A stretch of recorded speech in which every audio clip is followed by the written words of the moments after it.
menarik sekali ya dari Darendorf tadi tentang bagaimana lebih besar pengaruh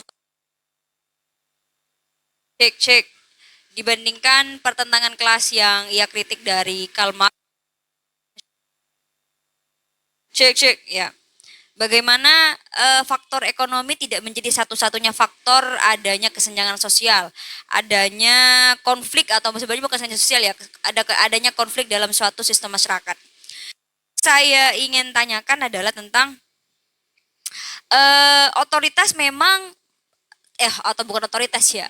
Dalam sistem masyarakat kita memang selalu ada yang namanya otoritas bergantung dengan peran gitu kan. Mungkin di satu sisi benar kata Dahrendorf bahwa tidak semuanya tentang masalah ekonomi, tentang bagaimana tentang persoalan-persoalan yang muncul dalam masyarakat tidak hanya berkaitan dengan ekonomi, bagaimana juga dalam struktur patron klien dalam dalam lingkungan akademik misalnya. Itu kan tidak berkaitan dengan ekonomi tapi juga ada konflik bagaimana dua-duanya tidak sejalan gitu. Anggap saja begitu. Yang saya ingin tanyakan adalah ketika Dahrendorf mengomentari bahwa fungsionalisme struktural itu, tadi kan mengomentari fungsionalisme struktural ya Kak, bahwa fungsionalisme struktural itu juga tidak itu hanya berusaha mengkodifikasi, bukan mengkodifikasi, menjelaskan bahwa atau mengharmonisasi bahwa dalam struktur masyarakat kita itu tidak ada konflik, semuanya bisa jalan-jalan sesuai dengan perannya masing-masing. Cuman yang saya tanyakan adalah bukankah otoritas itu juga membentuk suatu struktur sama seperti fungsionalisme struktural begitu. Kita kan kalau ke Dahrendorf kan berbicara tentang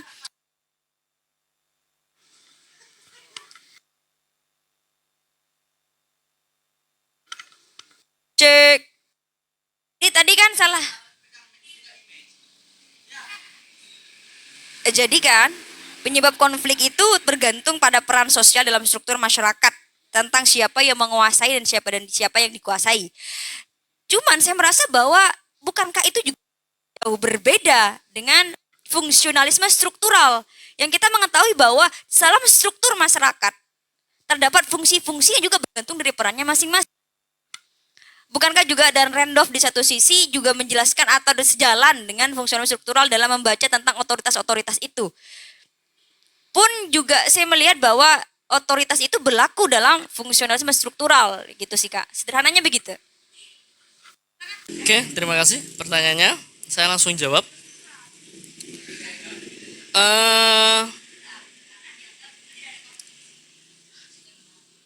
Ketika Dahrendorf menyinggung peran otoritas, siapa yang menguasai dan siapa yang dikuasai, bukannya itu mirip dengan fungsionalisme struktural. Nah, saya rasa seperti yang saya jelaskan di awal, inisiatif munculnya teori konflik dari Dahrendorf ini emang ingin menghilangkan garis demarkasi atau ingin menghilangkan pemisahan tajam antara fungsionalisme struktural dengan teori konflik. Tapi bukan berarti Dahrendorf juga juga membatasi atau menghilangkan keseluruhan dari strukturalisme fungsional, tidak, Mbak. Tapi memang yang diambil dari strukturalisme fungsional oleh Dahrendorf ini adalah tentang sistem sosialnya dan struktur sosialnya. Ini Dahrendorf masih sepakat. Kalau kata Dahrendorf gini, saya masih sepakat ketika kalangan fungsionalisme struktural menganggap bahwasanya setiap kelompok sosial, individu dalam kelompok sosial itu sudah memiliki struktur masing-masing menjadi unit yang saling berkaitan, menghasilkan integrasi harmonisasi. Saya sepakat kalau kata Dahrendorf. Tapi yang tidak saya sepakati itu adalah bagaimana mereka kayak semacam membungkam, mereka kayak semacam menutup mata bahwasanya ketika sistem sosial sudah menyatu, itu akan ada dua hal. Yang pertama masyarakat konflik dan masyarakat konsensus. Tapi yang diambil oleh strukturalisme fungsionalnya adalah masyarakat konsensus.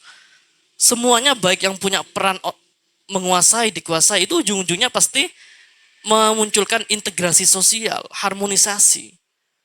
Itu akan semuanya baik, akan ada penyesuaian. Tapi kata Dahrendorf tidak.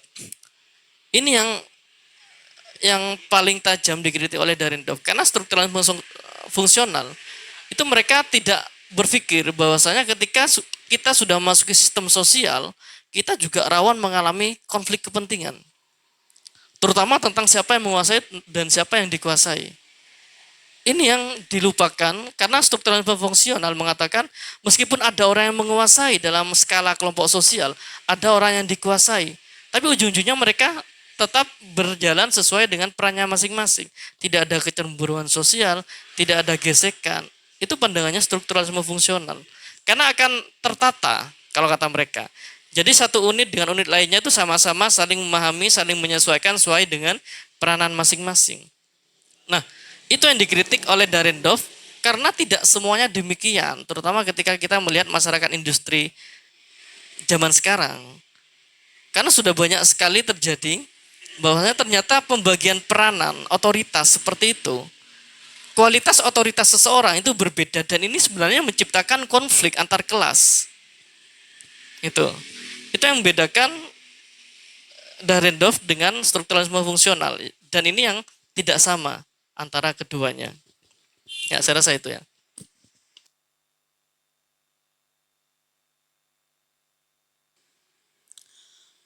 eh Nyambung dari pertanyaannya Mbak Winda tadi ya, di mana memang Dahrendorf itu eh memang yang menjadi kritikan Dahrendorf sendiri dalam konflik-konflik masyarakat itu dari Karl Marx itu sepertinya emak itu udah kolot gitu kan pemikirannya.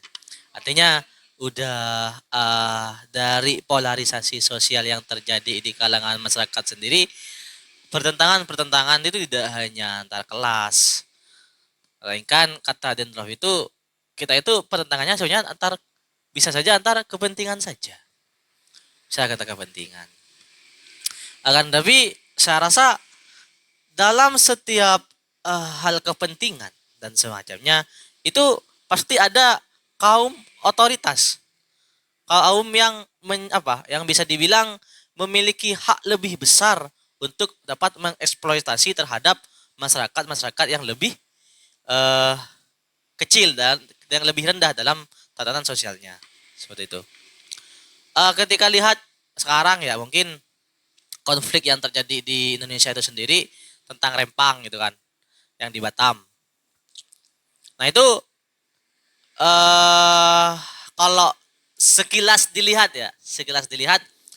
katanya dari berita-berita yang sudah banyak sih atau beberapa artikel-artikel tentang rempang itu dijelaskan bahwa di Rempang itu akan diadakan semacam kayak pusat industri di sana.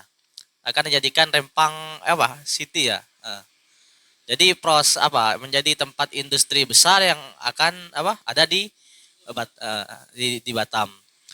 Nah, di sana juga dalang atau dari proses adanya pembuatan Rempang Eco City ya. Itu ada investor yang bisa dibilang memiliki modal di sana. Akan tapi investor itu menggunakan alat atau mungkin yang bisa dengan pemerintahan untuk memperlancar dari proses pembuatan Rempang Eco City tadi. Nah, hal tersebut mungkin juga masuk ya terhadap tatanan yang dibentuk oleh Dahrendorf tadi, bahwa kadang Dahrendorf ya.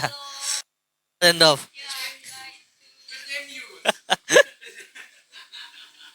Ya, Dahrendorf ya. Itu bahwa pemilik modal saja tidak dapat sepenuhnya untuk tidak dapat kalau di era sekarang tidak sepenuhnya bisa dapat mengambil keputusan yang menjadikan pemilik modal itu sebagai otoritas seperti itu. Cuman saya rasa dari Dahrendorf itu tadi istilahnya itu ada sekarang itu pihak ketiga yang jadi di Rempang.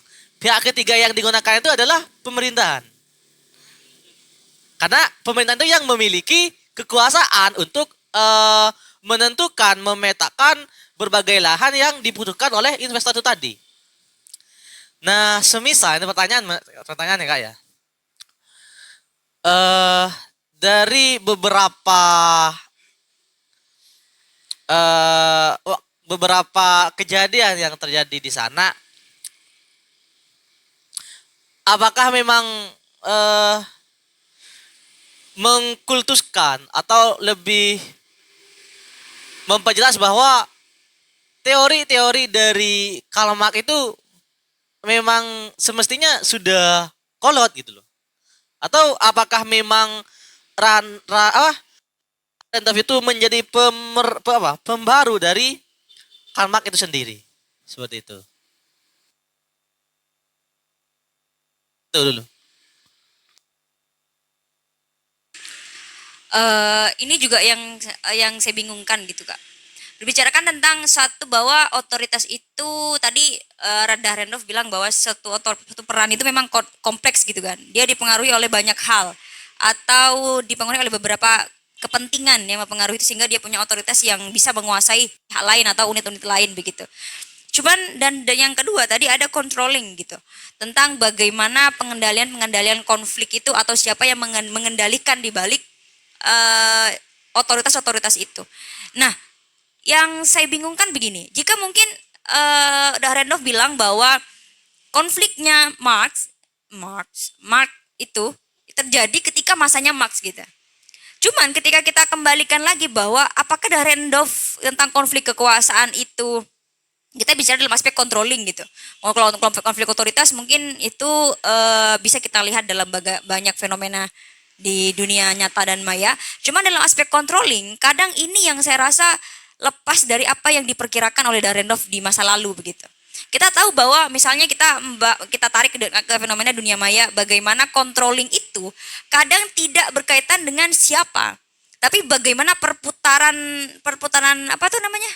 Wacana-wacana, misalnya bagaimana di dunia Twitter misalnya, itu bisa muncul tiba-tiba dan itu bisa menjadi viral gitu Kak, tentang bagaimana itu kemudian disoroti dan lain sebagainya. Jadi perputaran itu bukan lagi tentang otoritas gitu. Karena pun jika misalkan otoritas kita lihat sebagai peran, di situ dunia maya itu sudah terlanjur campur aduk, sudah hilang otoritas itu gitu kan. Kecuali kita bicara tentang buzzer misalkan gitu dan lain sebagainya. Cuman kalau kita bicara tentang controlling, bagaimana itu bisa dibaca dalam teorinya Randolph gitu. Itu sih Kak yang saya penasaran.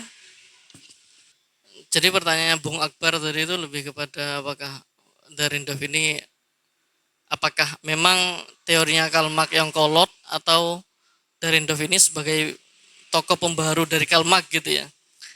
Sebenarnya ya pertanyaannya simpel, tapi yang saya menarik itu tentang bagaimana dia menjabarkan peta kekuasaan tadi melalui kasus rempang investor dan pemerintah. Saya rasa itu adalah fenomena yang paling masuk akal bagaimana kita melihat sistematika atau kerangka berpikir konfliknya Randolph. Itu memang persis dengan apa yang terjadi di Rempang tadi. Dalam artian seorang investor milik modal itu belum berarti mereka memiliki peran otoritas yang tinggi. Kualitas otoritasnya itu belum tinggi. Karena otoritas yang paling tinggi meskipun dia punya milik modal itu tetap berada pada pengelola, pengendali siapa? Pemerintah. Saya rasa itu adalah contoh tepat bagaimana kita melihat analisis konflik dari Randolph. Jadi kalau kita berangkat pada pertanyaan tadi, sebenarnya apakah memang pemikiran Karl Marx yang kolot atau memang Randolph ini sebagai pemikir neo-Marxian atau pembaru dari Karl Marx, pemikiran Marxisme? Saya rasa saya lebih sepakat ke yang dua ya, ke nomor 2 daripada yang pertama. Karena Karl Marx ini, karena Randolph ini juga mengakui bahwasanya banyak pemikiran konfliknya diambil dari pemikiran Karl Marx. Tapi Randolph ini separuh menerima dan separuh menolak, itu tadi. Maka dari itu saya mengatakan Randolph ini lebih kepada pemikir pembaru yang memodifikasi pemikiran konflik dari Karl Marx gitu. Jadi yang diterima dari pemikiran Karl Marx itu adalah konflik antar kelas. Itu masih disepakati dan masih menjadi kerangka dasar pemikiran konflik dari Randolph. Tapi yang tidak disepakati itu adalah sumbernya. Karena kalau kata Karl Marx, sumber konflik itu adalah kepemilikan modal, alat produksi. Tapi bagi Dahrendorf tidak. Tapi tentang peranan otoritas. Siapa yang menguasai dan siapa yang dikuasai. Terus pertanyaan kedua, nah bagaimana kita melihat fenomena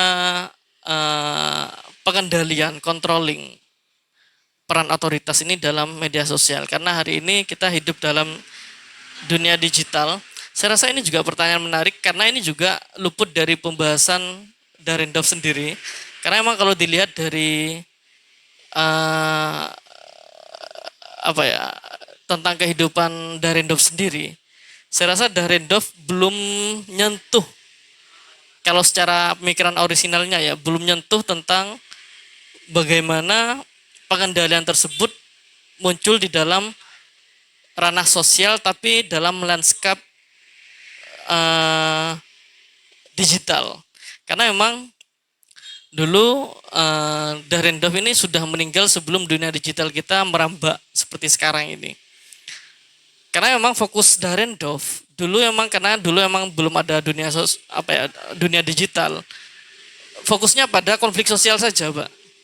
Jadi tentang konflik sosial, karena konflik ini masuk dalam paradigma fakta sosial dalam ilmu sosiologi itu. Jadi konflik ini, analisis konflik dari Dahrendorf dan para pemikir konflik lain itu tetap dalam skala fakta sosial, bukan dunia maya. Secara real, secara bagaimana kita berinteraksi dalam sistem sosial gitu. Jadi kalau kita tarik dalam dunia sosial tentang siapa yang punya otoritas dan tentang pengendalian, saya rasa pasti ada pemikir baru ya yang mencoba membaca fenomena baru ini menggunakan analisisnya Dahrendorf, yang mungkin menurut saya, prediksi saya, itu akan mengatakan bahwasanya tetap orang yang mengelola media sosial, terutama orang-orang yang bekerja di bidang-bidang industri yang berkaitan dengan media sosial, bukan bosnya, entah itu karyawannya, orang yang tahu lebih dalam tentang fenomena sosial, bagaimana mereka menciptakan echo chambers misalnya, penggelembungan media sosial sehingga kita selalu dihadapi oleh info-info seputar itu juga berperan. Orang yang mengendalikan itu berperan, tapi tidak dalam bentuk manusia, tapi dalam sistem robotik, big data, media sosial, database, itu sekarang. Jadi saya rasa orang yang akan menggunakan pisau analisisnya Dahrendorf dalam konflik media sosial, itu saya rasa tetap analisisnya cuma membedakan antara pengendaliannya saja. Itu sekarang lebih kepada sistem, bukan lagi bentuk orang, individu. Saya rasa seperti itu. Kalau kita berbicara secara orisinal, Dahrendorf belum nyampe pada pembahasan itu, karena itu di luar jangkauan kehidupan Dahrendorf sendiri.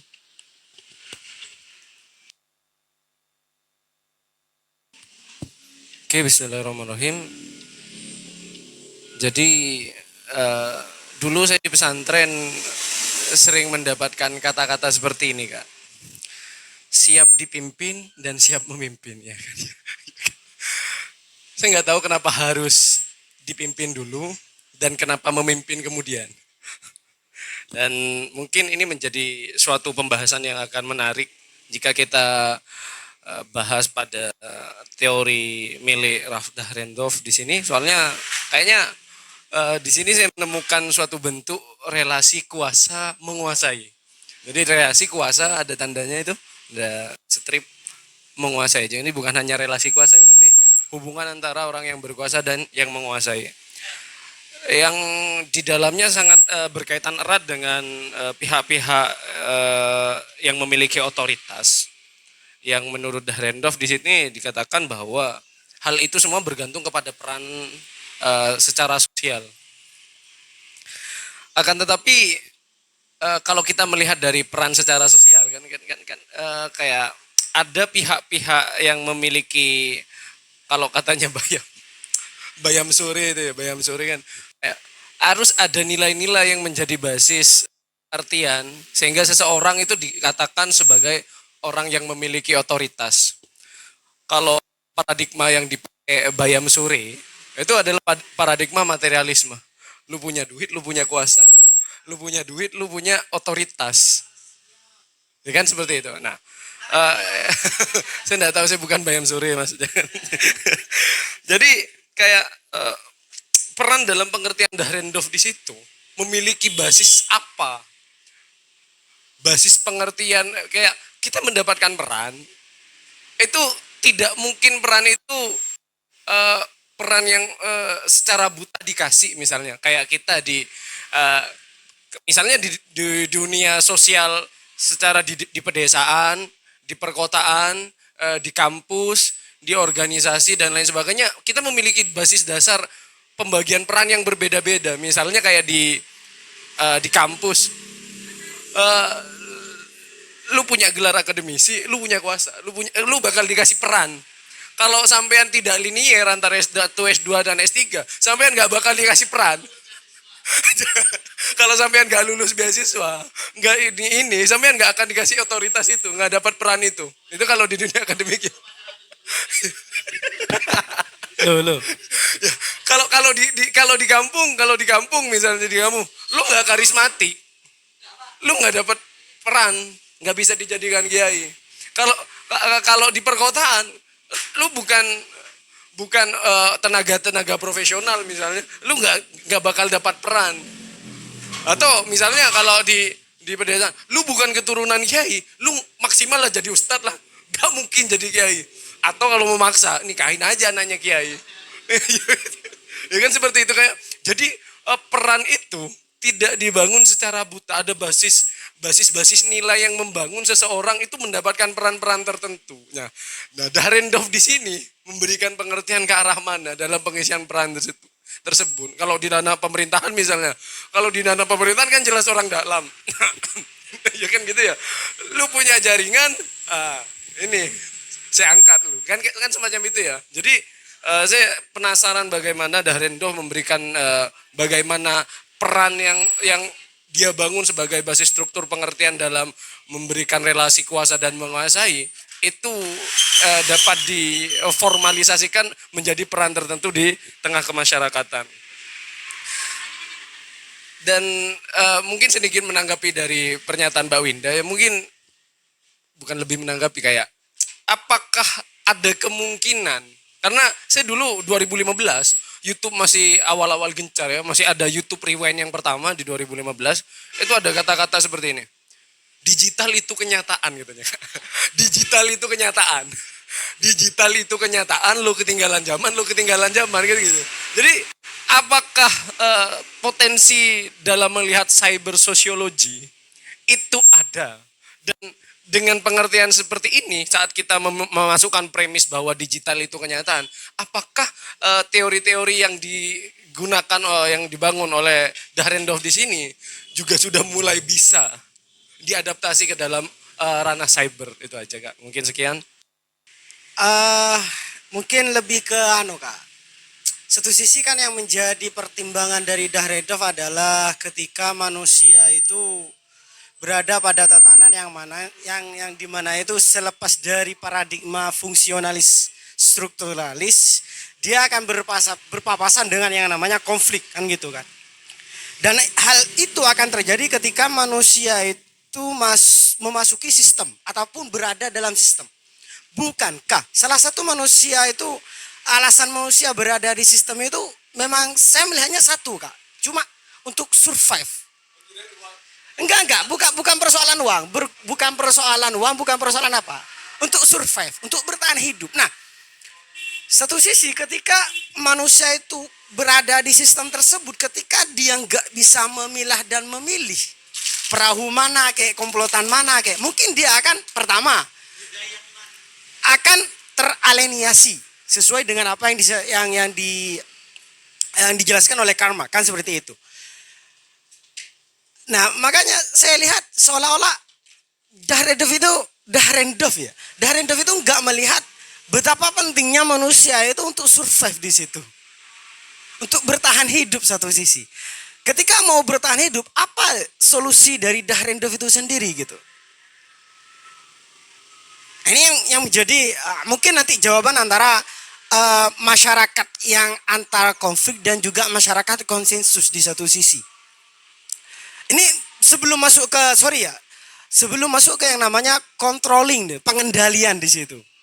Jangan-jangan ketika kita masuk, manusia itu masuk sistem, dia akan dikendalikan. Lo nggak punya jabatan, lo jadi babunya. Itu sudah fix gitu. Dan itu realita, apalagi hidup di yang namanya organisasi. Enggak, kalau Akbar enggak. Kalau Akbar langsung jadi ini, langsung jadi ketum dia, cu. Enggak, dia langsung jadi ketum. Ya mungkin hanya itu, Kak. Saya rasa pertanyaannya Faruk sama dengan pertanyaan awalnya ini ya, hampir mirip ya. Saya akan menjawab singkat. Intinya Dahrendorf itu tidak memandang manusia itu secara individual. Manusia itu hanya bisa dianalisis ketika masuk dalam sistem sosial.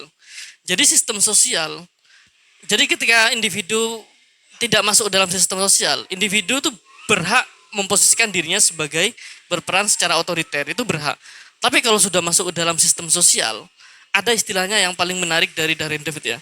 Manusia ketika sudah masuk ke dalam sistem sosial, maka dia akan secara otomatis menjadi orang yang memiliki ketidakbebasan yang dipaksakan. Nah ini pentingnya. Iya, kalau kata Dahrendorf ketika manusia sudah masuk dalam sistem sosial, itu kebebasannya itu sudah apa ya? Sudah terkikis gitu loh. Karena dia akan dalam konstruk apa ya? Konstruk pemunculan peran, di situ dia tidak hanya berkaitan dengan sejauh mana survive-nya dia, sejauh mana dia punya kualitas, tidak. Tapi dia meskipun punya kualitas besar, tapi selagi tidak ditentukan oleh sistem sosial, itu sebenarnya bukan, iya, itu sebenarnya bukan yang dimaksud dengan peranan otoritas yang dimaksud dengan Dahrendorf. Karena meskipun kita punya kualitas yang besar, kualitas pribadi yang besar, ketika masuk dalam dunia sosial, yang menentukan peran, otoritas, itu sebenarnya bukan kita, tapi orang lain juga berperan.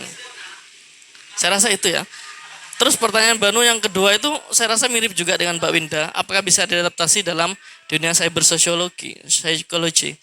Saya rasa kalau melihat dari pemikiran originalitasnya, tidak membahas seperti itu Dahrendorf, tapi para pemikir terbaru yang menganut sistem Dahrendorf itu juga mencoba mengadaptasi pemikiran Dahrendorf ini dalam dunia media sosial. Dan ketika kita berbicara tentang pengendalian, controlling, itu bukan lagi digerakkan oleh pihak atau manusia, tapi berbeda. Tapi sekarang sudah oleh oleh big data, oleh database, oleh robotik, oleh sistem-sistem dunia maya yang bisa yang bisa menghadirkan wacana-wacana baru dalam kehidupan sosial kita. Baik, saya rasa itu. Terima kasih atas partisipasinya pada diskusi sore hari ini. Semoga kita mendapatkan manfaat dari apa yang kita bahas pada sore hari ini.